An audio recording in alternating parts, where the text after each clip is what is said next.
வணக்கம்பா. உணர்ச்சியற்று இருந்த என்னை உங்கள் அன்பால் மலர வைத்து கொண்டாட வைத்தீர்கள். உங்கள் உபதேச பயிற்சியால் என் உடலும் மனமும் நன்றியில் மிதக்கிறது ஐயா. இறைவனின் அன்பை உங்கள் விழிகளில்தான் கண்டேன். எல்லாரும் நல்லா இருக்கணும் என்று உங்கள் வார்த்தையில்தான் எனக்கு புரிந்தது.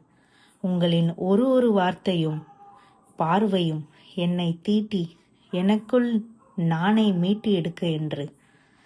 உங்கள் அருள் கிடைக்க என்ன தவம் செய்தேனோ ஐயா. உங்கள் ஞானத்தை கடவுள் ஒன்று என்று நீங்கள் உணர்ந்த உண்மையை எனக்காகவும் இந்த உலகம் எங்கும் மனிதம் செழிக்க எல்லா தடைகளையும் உடைத்து எங்களுக்கு அந்த ஏக இறைவன் போல் எல்லையற்று வாய்ப்பு கொடுத்துட்டே இருக்கும் என் அன்பு குரு சிவயோகி ஐயாவிற்கு ஞானம் அடைந்த நாள் வாழ்த்துக்கள். நன்றிப்பா.